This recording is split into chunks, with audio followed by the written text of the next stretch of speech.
Welcome back to the vlog. Alright people, magawa tayo ng breakfast ni Mister. Gawan ko siya ng yogurt. Itong mix na berry para maubos na natin to.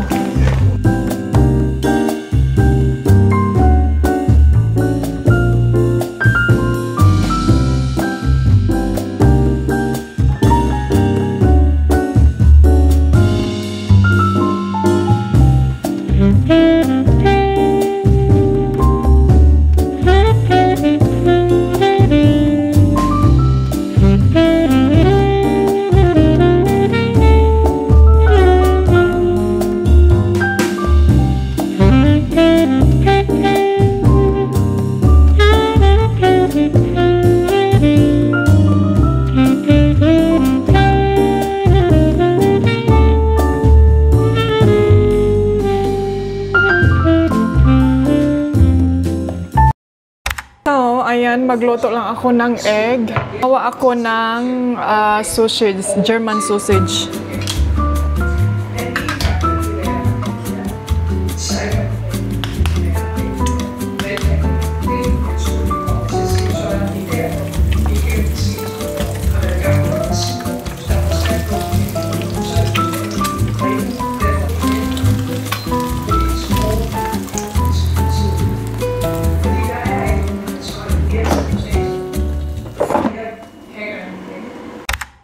So yan yung pagkain natin today, Day. And then meron tayong mango fruits natin. Mamaya na yan.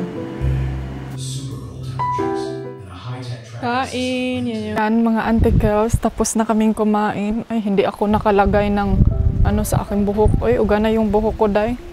Dito tayo sa labas mag-upo-upo. Kasi maganda yung weather. Plano ko pa sana naman maglagay ng ano sa aking hair. Yung vitamins ba. Kaso nga lang, hindi ako mag-iron ngayon. So siguro mamaya na lang.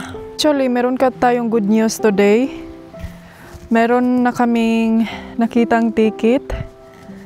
Nagtingin-tingin kami ng ticket nung isang araw. And then, I think i-book namin yan next week. So, this is gonna be exciting. Excited ako kasi makabook na tayo. And hopefully yung price is bababa next week. And then, hindi ko muna i-share sa inyo kung saan yung punta natin. But before ako mag-flight, I'm sure na malalaman nyo na. Do you want to eat something? You want to eat? Yeah?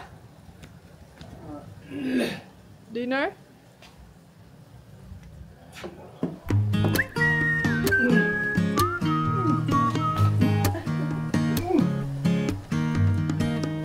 They are with you.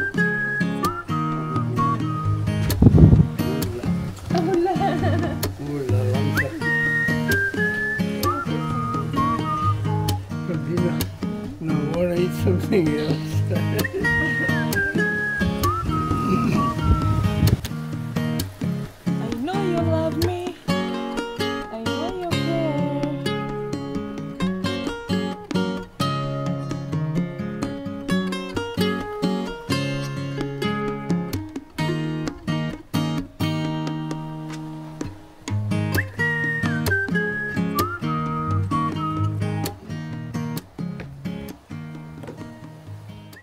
Day. Magkuha siguro kog kalo, Day. Wait, kuha tag kalo kay kuan.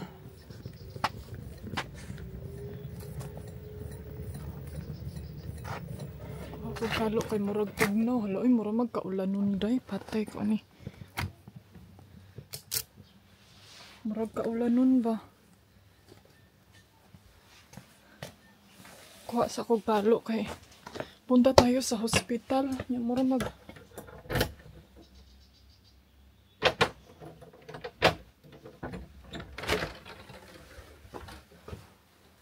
Saman to kong kalo.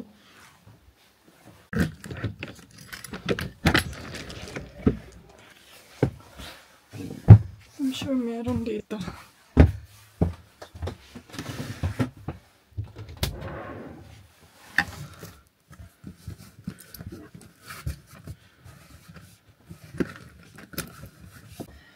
Taran! I found one.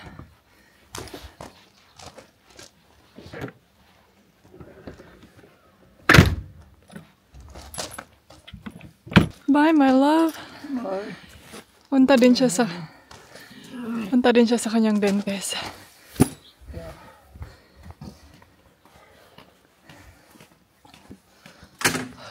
Hello mga antikels.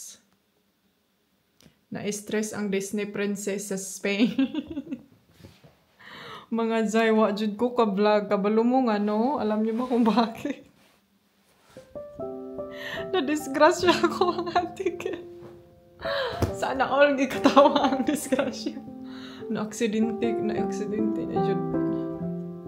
Sakita sa akong tuhod. Uy, Ginoo ko, Lord, tabang. Yan talaga yung pinakaayaw ko na magdaan sa kanang maliliit na road, mga antikels, kasi hindi ko makikita yung sasakyan sa junction, every junction. Gusto nyo ba makita ko anong nangyari?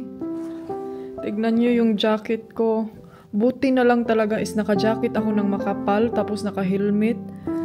Tapos tignan nyo yung tuhod ko day, and then buti na lang is nagsapaw ako ng pants. Dahil kung hindi, gisi. Actually, naagani diri day sakit kay siya itakilid, mga antikels. And then yung ito ko, wait, nakita ko sa inyo ha. Yung pump ko. Alam niyo ba kung ano ang kinabahan ko ng mabuti day is yung pump ko, kasi akala ko day nabasag. Kay ito tignan niyo. Nilagyan ko ng gapas, humingi ako ng gapas, na nagdugo pa giday. Ako kay gasgas diri day, may gali kay. Ayan na lang tanggalan ni din. Nagasgas akong pump, pero ting gasgasa. So buti na lang is nakatalikod siya, hindi siya nakaharap, dahil kung nakaharap pa, basag ang samin. And then yung watch ko din, buti na lang is yung yung itong jacket ko is nakatakip siya, so na-save ang kuan. Sayang ka akong jacket day, nagisi, murag di ko kalihok sa kasakit. And then ito gas din siya day. And then yung hips ko sobrang sakit yun siya, sakit kay siya lakaw. Sabi ng nurse doon na uminom ka ng gamot, and then hugasan ko daw yung mga wound. Ang problema ngayon is wala pa si Mr. Andun kasi siya sa dentist niya, so wala pa siya. So yun yung rason dahil na hindi na ako nakapag-film pagpunta ko doon sa hospital, kay parang wala na ako sa sarili, naglutaw na ako.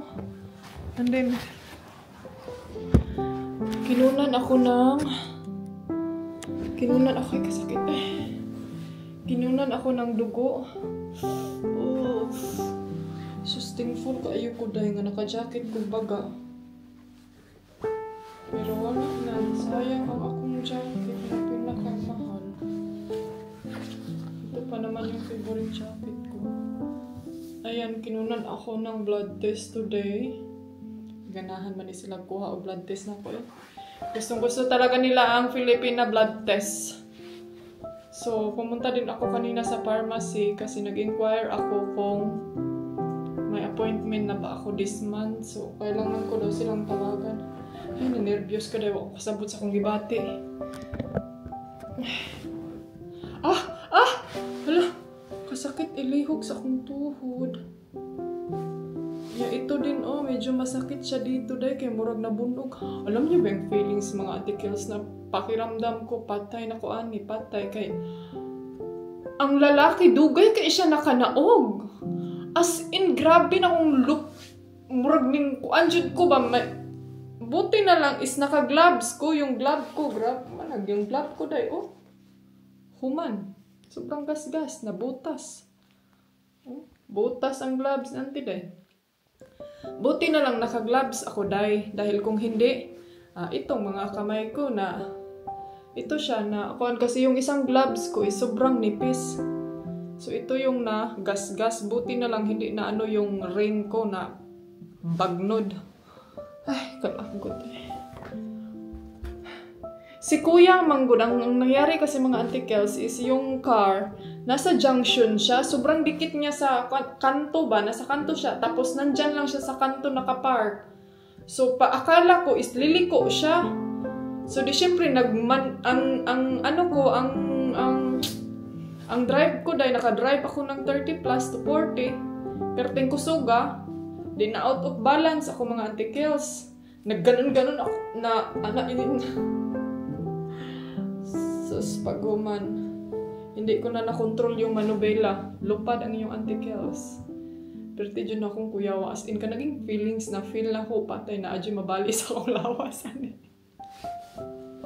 Hindi ako natakot na baka mamatay or something maunsa ako. Ang kinatatakutan ko dahil is baka may mabali sa katawan ko ba or something ma-injured. Yun yung inano ko talaga kasi naka-helmet naman ako. So, pero buk-buk yapon akong ulo dahil yun na ana dyan akong ulo sa ano. Sa salop sa ang tawag nito sa kalsada. Ang dindugoy kay ano ko nga ayo. Ano ko ayo dami. Ay, di ko katindog, Auntie Kels, di ko katindog. Ano siya nga, okay na ba daw ko, asa daw ko mo adto, ihatod ako niya, ako sa hospital, mga na ako'y kaning appointment, ano siya nga, kanang ihatod ta kanya, murag nagkuhan ako dahil, wala ko kasabot sa akong kibate. Ikaw, ayaw na lang, ako na lang, naginahinay na lang kong drive niya, medyo layo pa kayo ang hospital. Uy, na-stress yung kung maayo, as in. Na-stress ko eh.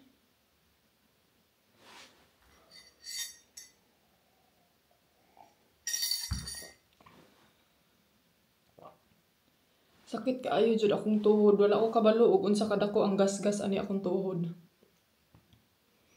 Murag 2 beses na ako nag-ano ning itong scooter ko ba, kailangan ko na tong tigilan talaga. Kaya di na ni maayo dai. Mo ginhawas ako yan din ang kwarto gisirad-an pagid ni Mr. Patay. You're where I belong.